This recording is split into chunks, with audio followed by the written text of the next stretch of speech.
Hey guys, welcome to another episode of the Football Manager Save here on the ChesnoidPlays YouTube channel. This one's going to be slightly different. We'll start with a full season roundup from Season 7, and then we'll cut to post or 3/4 the way through the transfer window in this video, which won't be in this stream that we're recording at the minute. And then in the YouTube video, we'll round up what the transfer visits we've done to that point. But it's an odd one at the minute where I'm kind of ending one season but not yet beginning the other for the YouTube video. So it's going to take a few days for this to come out, I'm afraid. But hopefully you guys are enjoying, and hopefully you enjoyed that promotion winning season for us. And let's see how everything went down in that season. So starting at the top of the football pyramid in England, and Manchester City won the Premier League by points from Liverpool, by points from Manchester United, by 16 from Arsenal. Chelsea only in 8th, Tottenham only in 13th. Next season, we will be playing Reading, Brighton, and our parent club. In fact, we won't be able to be parent clubs. Because Norwich have been relegated, we will not be able to have them as a parent club anymore. So we're going to have to search for a new parent club. That's something we'll have to do in the summer. Promoted from the Championship to the Premier League are Luton once again. Blackburn and Brentford are up as well. Millwall, Sheffield Wednesday and Wycombe we will not be playing next year because we're going to be in this division. Yay! Coming up with us, a Coventry are the playoff final. First, second and third go up as obviously Bristol Rovers won the league and we came second with 90 points. Rotherham, Lincoln, Wimbledon and Hartlepool relegated. In League 2, Morecambe get promotion, as well as Southend, Tranmere and Doncaster. Ebbsfleet and Shrewsbury relegated to non-league. Back in the Football League are Crawley Town. Bromley also promoted into League 2 for the first time? Or have they been up there before in this save? They have been up in this save previously and they're back now. Relegated are Chester, Eastleigh, Kings Lynn and Gateshead. From the north, Hereford come up, Harrogate as well. Needham Market, Spennymoor, Altrincham and Bradford Park Avenue relegated from the National League North. And in the south, it's Havant and Waterlooville that come up at the expense of Dover. Dartford top the table. Dover finished 7th, so to be fair, probably didn't deserve to go up anyway. Weston-super-Mare, Harrow, Gosport and Poole relegated from the National League South. The FA Cup was won by Manchester United in extra time over Burnley. Yeah, that's the thing that happened. After Kulusevski equalised at 2-2 in the 94th minute. Burnley were seconds from winning the FA Cup. Sorry, Burnley. The Carabao Cup was won by Manchester United as well. And Liverpool won the Community Shield. Papa John's Trophy won by us for the second season in a row, as you can see top right. And the EFL Trophy was won by Scunthorpe. So, how did things go around the other leagues in focus in this save? In Serie A, it was Inter Milan by a monstrous 26 points. They won 35 of their 38 games. That's outrageous. That's the sort of thing you see from an AI-controlled team. Martin Satriano, 27-year-old, Uruguayan, is at Inter in real life and has been spectacular this season. That's disgusting. Dusan Vlahovic is now at Inter as well after a brief foray at Manchester United, and he's been disgusting for them as well. Unbelievable for Inter to win 35 of 38 and go undefeated in the whole season. That's outrageous, genuinely impressive, and the best performance from any team in any league that we've seen in this save. Rio Ave win the playoff to come up, and FC Porto win the league in Portugal. In the Liga Santander in Spain, it's Barcelona by 6 points from Atleti, by 2 points from Real. And then Sociedad get the coveted 4th Champions League spot. In the Bundesliga, FC Köln will stay up in the relegation playoff. Borussia Dortmund win the league. Bayern only 3rd. Bayern 3rd is pretty poor. Only the second time in the 7 seasons that they haven't won the division in Germany. In the Eredivisie, the playoff is actually still ongoing. Ajax won the league with 81 points over Feyenoord, and PSV only 3rd in league. It's Clermont that stay up. They only stayed up initially on goal difference and then had to win the playoff as well. PSG win the league there by a margin, 24 points.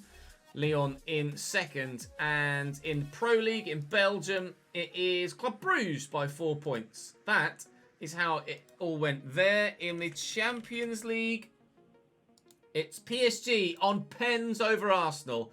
Sorry, Arsenal. Still no Champions League for you. Erling Haaland is at PSG. I just noticed there. Szoboszlai scored the goal in regulation time.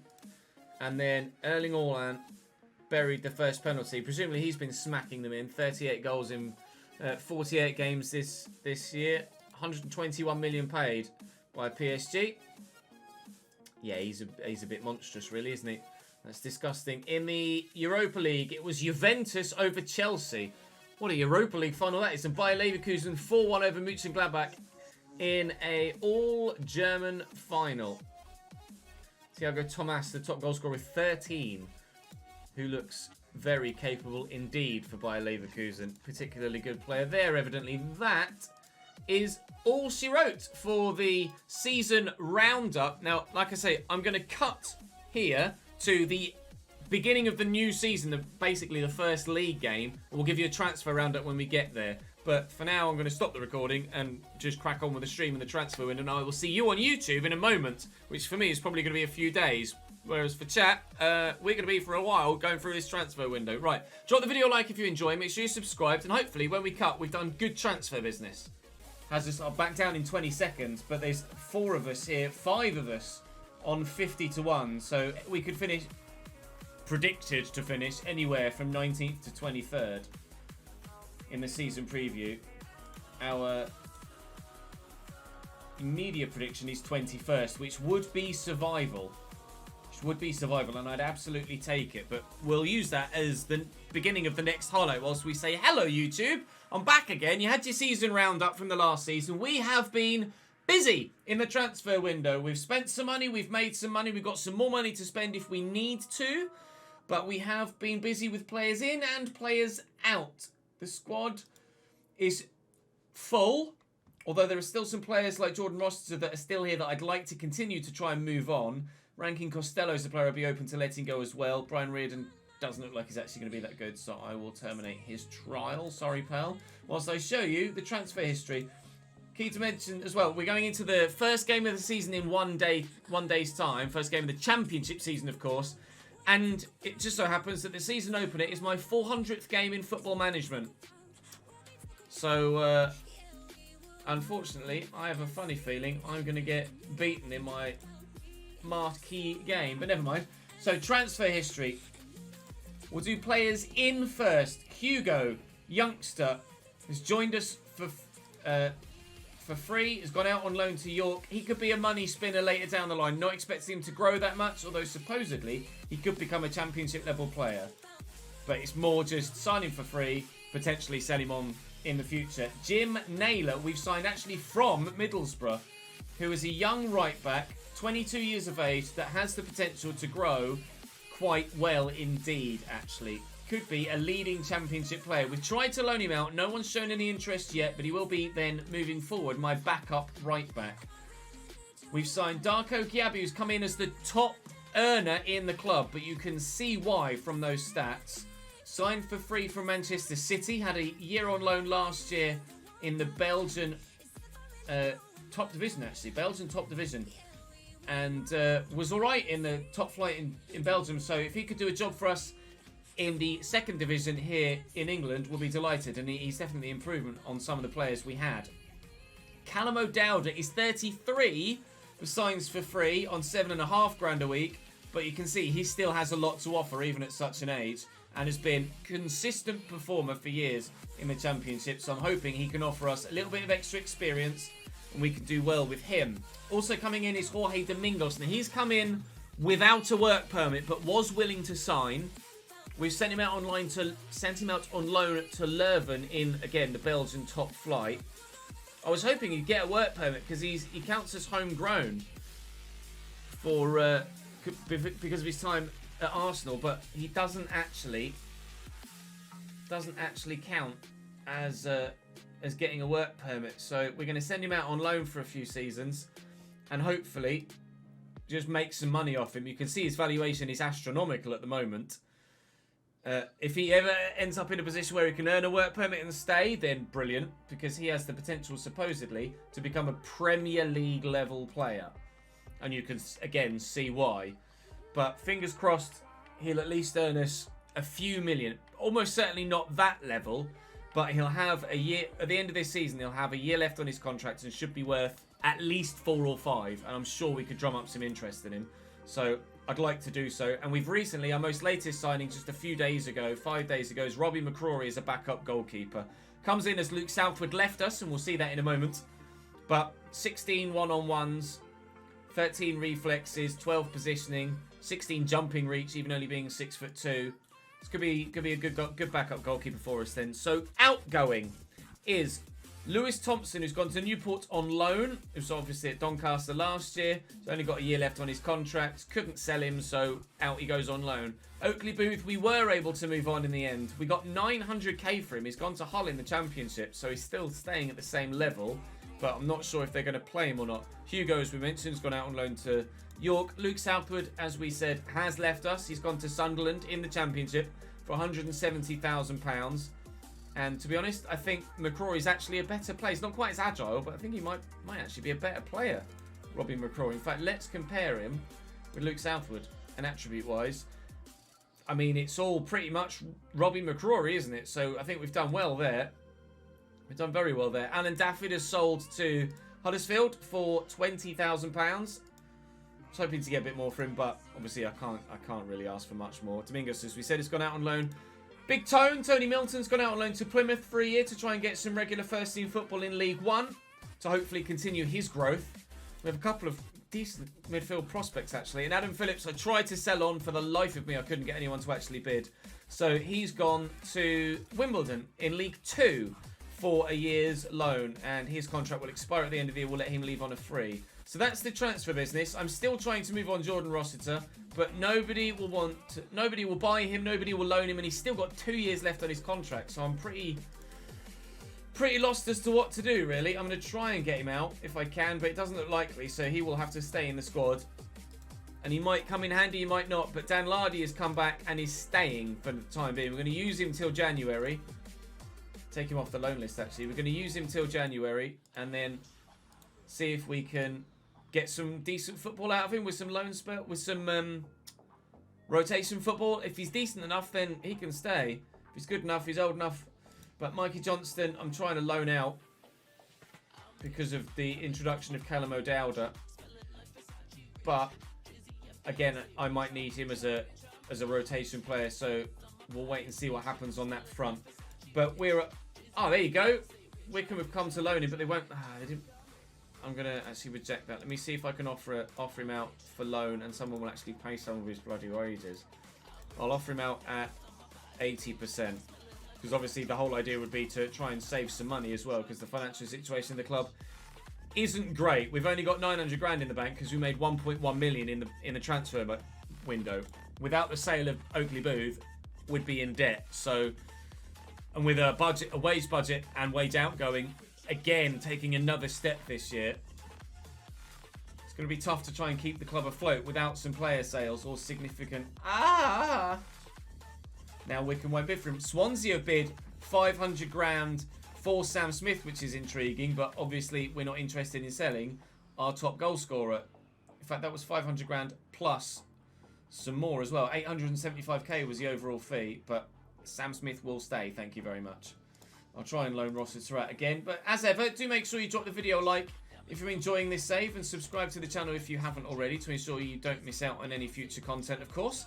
There's plenty to come here as we're now in our first season in the Championship and desperately hoping that we actually stay up so we don't go back down to League One for an 8th season in 9.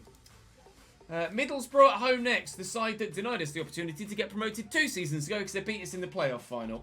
Here we go, at home, up now. Here we go then, first game of the Championship season. My 400th game in charge in management. They've got Jack Walton in goal. Harry Darling is playing at centre-back for them still. Still got Piazza. Obviously, we have played Middlesbrough at league level in League One. They came down season before. I'll point my finger and say get revenge on them because obviously they knocked us out.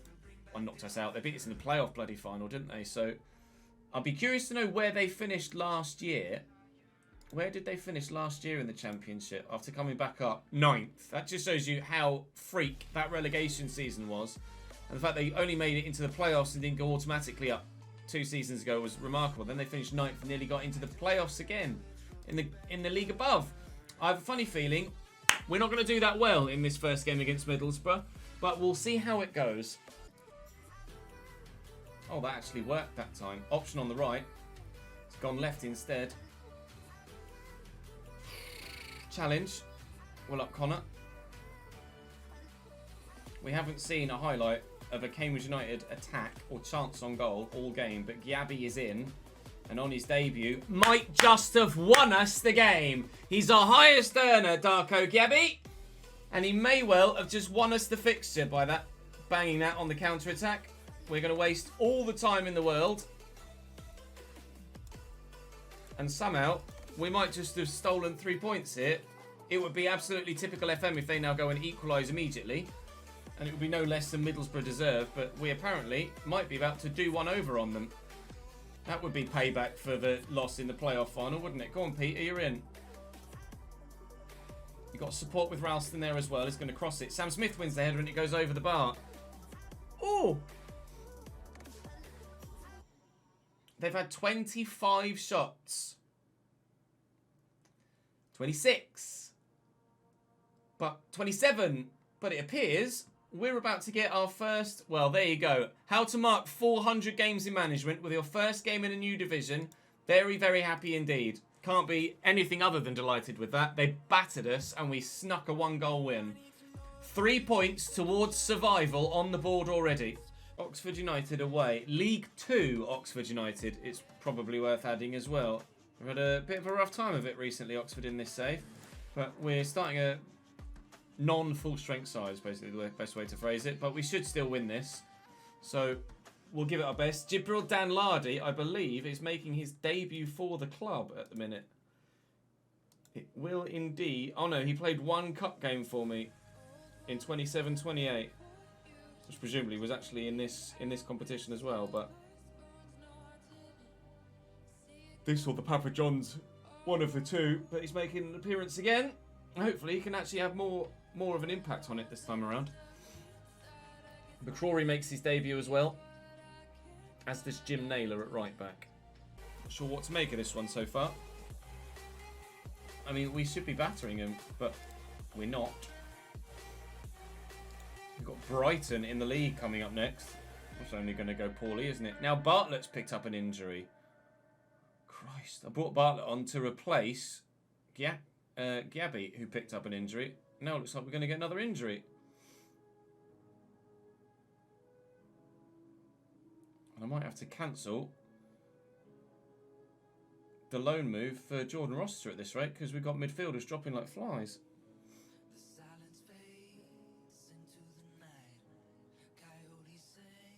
It's a lovely ball. It's a brilliant header by Adekoya.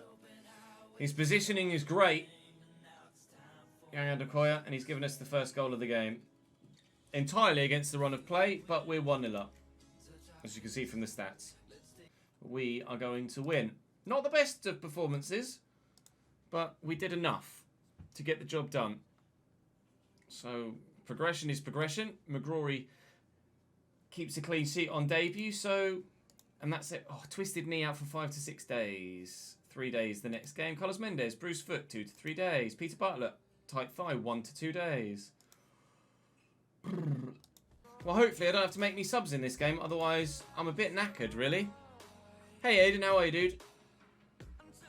Brighton and Hove Albion away. Ben Brereton Diaz up top for them. Johnny's in the midfield. Obviously, formerly of... Well, if it's the same Johnny, formerly of Wolves. Bershik in goal. Nothing to lose in this one whatsoever. We're having to play a different formation because of injuries and lack of stamina. So, it's going to be a brutal welcome to the Championship, I think. These opening few fixtures. Nice attempt. Oh, what a ball that is. Shola Shortire is in the box. Ben Brereton Diaz shows his quality. 1-0 Brighton. Yikes. Thanks for follow, Duke. Welcome to the channel, mate. Thankfully, we've got a full week till the next game against Sheffield United. Oh, Brereton Diaz grabs his and Brighton's second. It was poor defending there. I don't mind getting outplayed, but individual errors are still frustrating. You shouldn't really accept individual errors at any level. just got himself between keeper and defender, really. If anything, it's probably better attack play than it is poor defending, perhaps, after looking at it for a second time. Thank you very much indeed, Rashafa, for the 10th month, mate. Contract signed, sealed, and delivered. Welcome back for another month, pal. Everyone is playing poorly, and I can't make any substitutions because everyone else on the bench is knackered. So I'm in a rough spot at the minute. Just going to have to suck this one up, I'm afraid.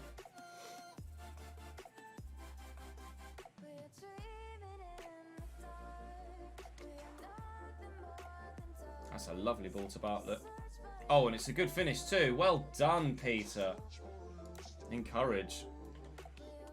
That's a good footballing goal, that. That's impressive. Pleased with that.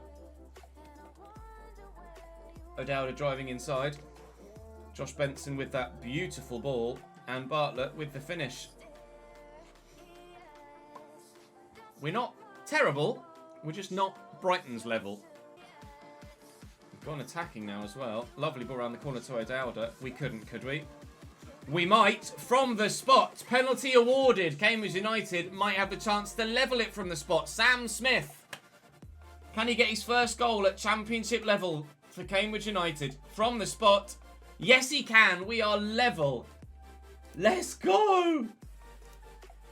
And waste all of the time. Oh my God. How have we pulled that out of the bag? And here come Brighton. Looking for the goal to take the lead back again. And finding it brilliantly. Tyrese Dolan restores Brighton's lead. Come on the back foot again, though. In stoppage time. This is beautiful football. Oh, it's gorgeous football. It's superb! Cambridge 3, Brighton 3. No, he's offside. Oh, heartbreak. Henry Adekoya.